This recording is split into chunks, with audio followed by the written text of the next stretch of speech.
How should zakat be paid on commercial goods? Should it be based on the price for which it was bought or the price for which they are to be sold? As far as a person who buys any article for his use, then but natural, whatever he buys, whatever the cost is, you have to take out the depreciation and pay zakat on that amount, depending on what it is. If it's land, it may appreciate, it may go down. If it's the machinery, then depreciation. But this question is mainly for goods for trade. That a person who buys some goods for selling, so should he pay at the price at which he bought it or at the price at which he's going to sell? Here again the scholars differ. According to Sheikh Saleh Munajjid, he says that if you buy certain goods for selling, if you're a wholesaler, then take zakat on the price of wholesale that are going to sell.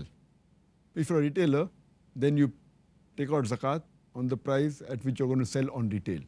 And if you're doing both, then take a rough estimate and then take out zakat.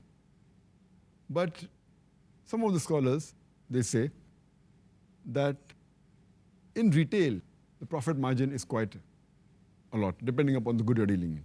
If you're dealing with maybe buying and selling books, the profit margin in books is 40%, 50%, 60% also. So imagine if someone has large shop of books or a chain of bookstores, and if he purchases worth maybe $100,000 worth of books, when he sells, the selling price may be more than $200,000. So for him to pay zakat on the selling price would be too much. So I agree more with those scholars who say that whatever is the cost, once you buy it, since it's with you, you haven't made the profit yet. So the cost price for you for that book is the cost at which you bought it, at the discounted cost. So if you're getting 50% discount, so whatever you bought it, that you pay zakat. When you sell it, then you get the 50% profit. Or maybe many a time, the books aren't sold. So you have to keep a sale and then sell the book at 40% discount. Sometime you have to sell it at a loss.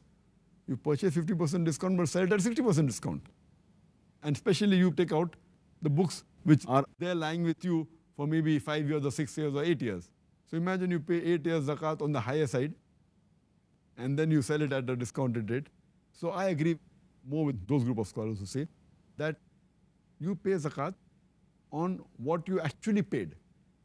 And then if the cost price increases, for example, you buy a good of $100 or 100 rupees and you get 50% discount. So your buying capacity is 50 rupees or $50. Suppose the price, the MRP, the maximum retail price increases to 110 rupees or $110. Then you calculate 50% discount, 55 rupees. That time you can increase the price, but not at the selling price. You don't know whether you're going to sell at the full price or discounted price or whatever it is. Therefore, I agree more with what is the cost, what discount you get, add it to the present cost.